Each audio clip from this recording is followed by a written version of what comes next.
It's 2 a.m. Your phone lights up. Pager duty says order lookup is timing out across the application. You open the database, the query is still there, the data is still there. Nothing has changed since yesterday when it ran in 400 milliseconds. Today it's taking 47 seconds. This is a plan flip, and in the next 15 minutes, you will learn why it happens, how to prove it happened, and how to lock the good plan back into place so it never comes back. Production safe, reversible, auditable. Welcome to episode 2 of the DBNexus Oracle DBA Troubleshooting series. If this is your first time here, please hit subscribe, smash the like button, and share this with another DBA who would find it useful. And if you want the complete recorded course with every episode in this series plus full hands-on labs, visit www.dbnexus.co.in or WhatsApp us on +91 8169 158 909. That's +91 8169 158 909 for training, consulting, or course inquiries. Now let's solve this plan flip. Same query, same data, same database.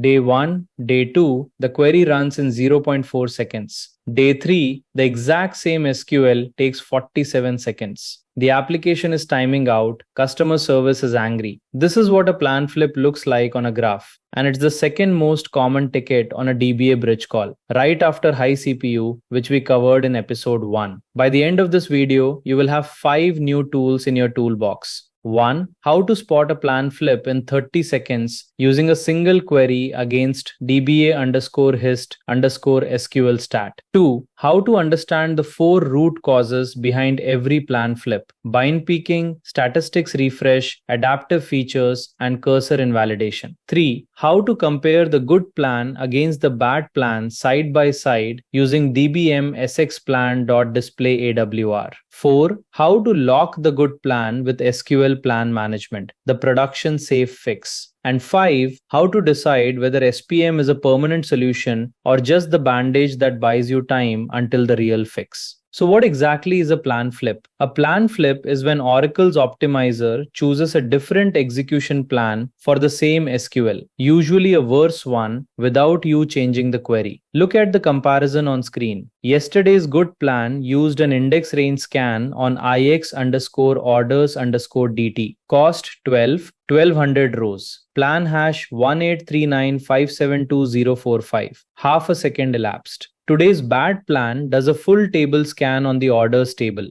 Cost 8742. 14 million rows. A different plan hash value 29471836228. 47 seconds elapsed. The SQL text didn't change. The data didn't change. The optimizer changed its mind. Plans flip for one of 4 reasons. We're going to walk through each one. Reason 1. Bind peaking. The optimizer compiled the plan for a different bind value than today's execution. Reason 2. Statistics refresh. DBMS stats ran overnight and the optimizer now sees different cardinalities. Reason 3. Adaptive features. Adaptive plans, cardinality feedback, or SQL plan directives changed the call. Reason 4. Cursor invalidation. DDL, a stats gather or a shared pool flush, forced a hard parse and the new parse picked a different plan. Let's dig into each one. Reason 1. Bind peaking. Oracle peaks at the bind variable value on the very first execution to build the plan. That plan is then reused for all subsequent executions. Here's the problem. If yesterday's first execution used a highly selective bind value, for example, where status equals pending, which is only 0.1% of the rows, the optimizer chose an index range scan. If today's first execution used a popular bind value, for example, status equals completed, which is 80% of the rows, the optimizer chose a full table scan. Same SQL text, 2 completely different plans. The query on screen pulls the peaked value from $SQL bind capture.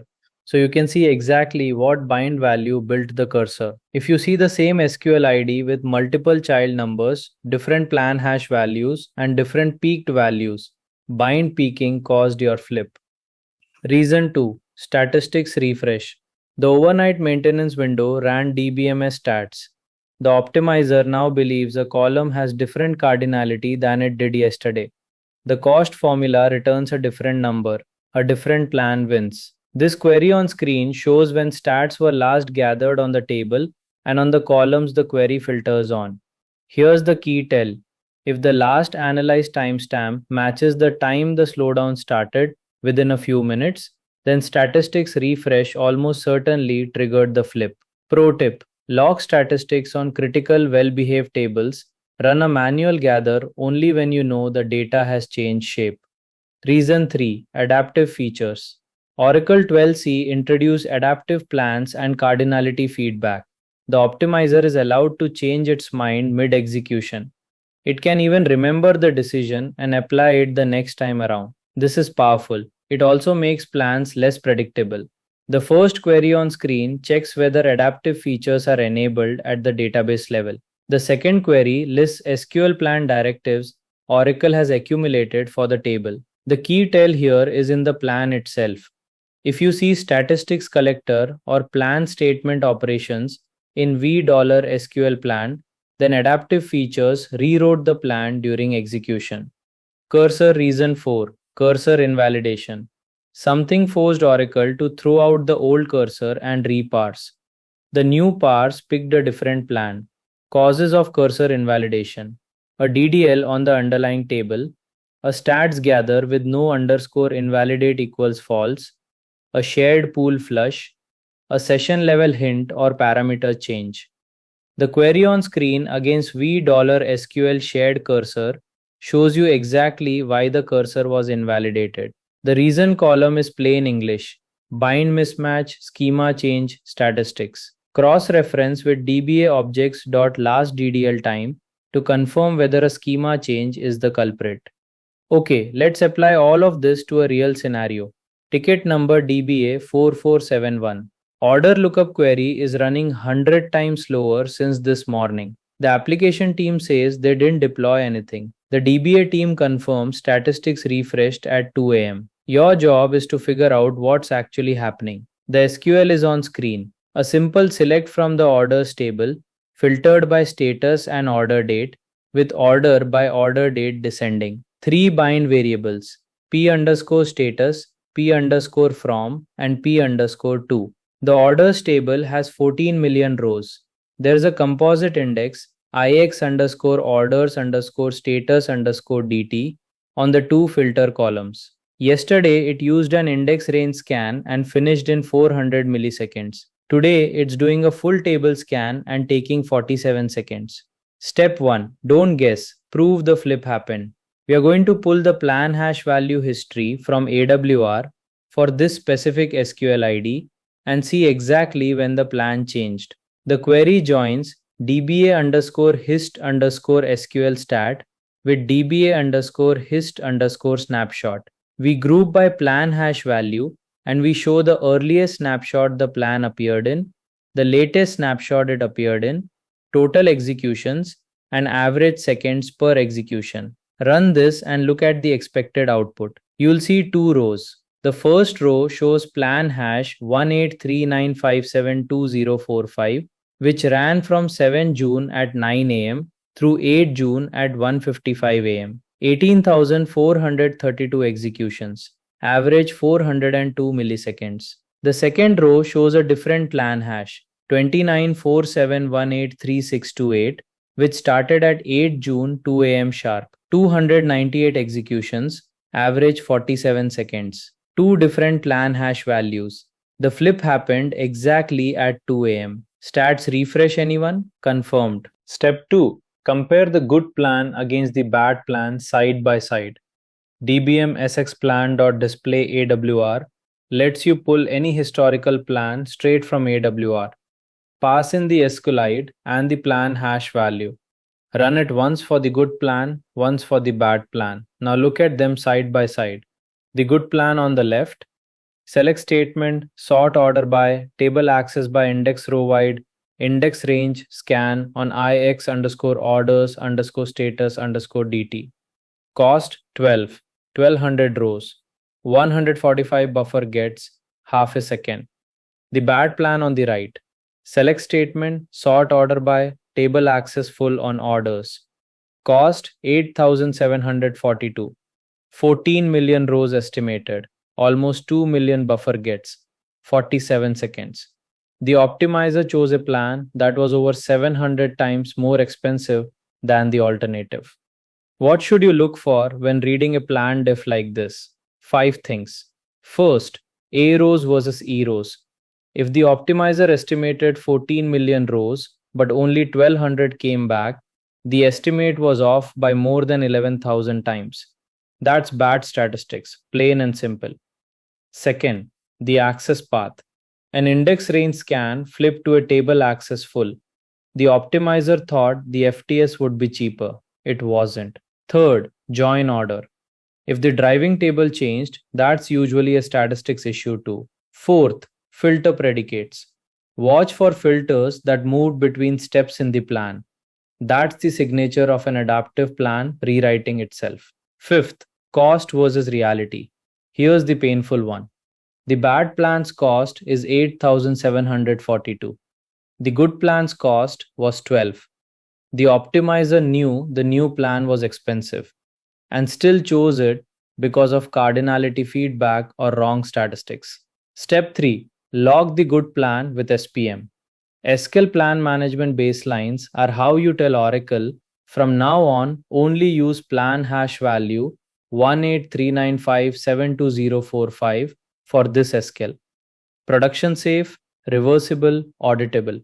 The PL/SQL block on screen calls DBM SSPM dot load underscore plans underscore from underscore AWR. Pass in the snapshot range that covers the good plan.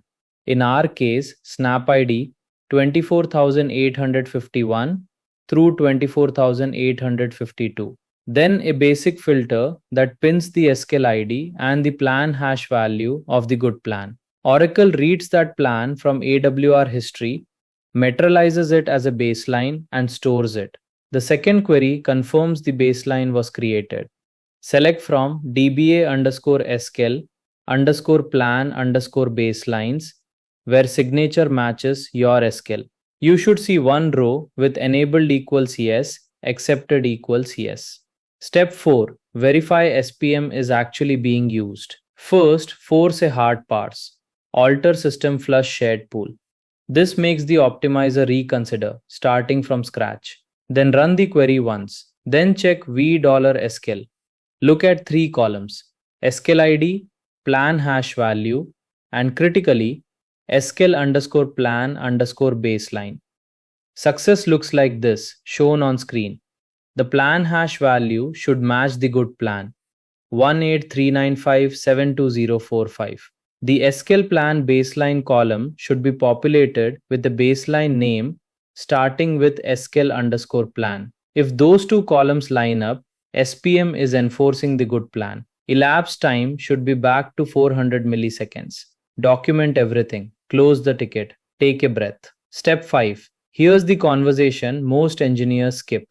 SPM stops the bleeding, but if the underlying cause persists, you'll be back here in 3 weeks. So let's decide when SPM is enough and when you need to do more. If bind peaking caused it, add the bind aware hint or use SPM with adaptive cursor sharing. If statistics are wrong, run DBMS stats with proper histograms and consider locking statistics on the table going forward. If you have a missing index, create it, retest, and then drop the SPM baseline once you're stable.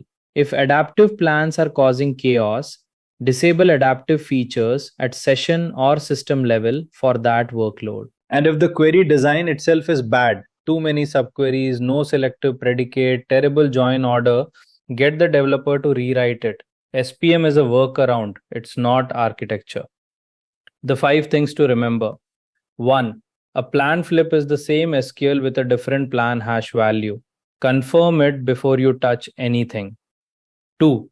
DBA underscore hist underscore SQL stat gives you the timeline. 1 query, 1 answer, when did the plan change? 3. DBMSX plan.display AWR lets you compare the good plan against the bad one side by side. 4. SQL Plan Management is the production safe fix. Log the good plan, then investigate the root cause calmly. 5. SPM stops the bleeding. statistics fixes, indexes, or a query rewrite finish the surgery. If you found this useful, you'll definitely want to watch episode 1. If you missed it, diagnosing high CPU on Oracle 19C, we covered mapping an operating system process ID to an Oracle session, the 6 sections to read first in an AWR report, drilling into ESH for the exact 5-minute spike, and 4 fixed paths for runaway sessions. Link is in the description below. Plays really well as a pair with this one. 3 things take 5 seconds and help this channel grow. 1. Smash the like button. It tells YouTube to recommend this to other Oracle DBAs who need it. 2. Subscribe and ring the bell. Episode 3 drops next Tuesday. Library cache and latch contention. 3. Drop your worst ever plan flip story in the comments. The best one gets covered live in a future episode. Coming up next Tuesday, episode 3, library cache and latch contention. When the shared pool melts and parsers queue up. We'll cover the difference between latch cache buffers chains and latch shared pool. How to identify the hot SQL ID and the hot child cursor. And the 3 remedies: cursor sharing, bind variable hygiene, and SGA sizing. Until then, keep your statistics fresh, your baselines clean, and your on-call calm.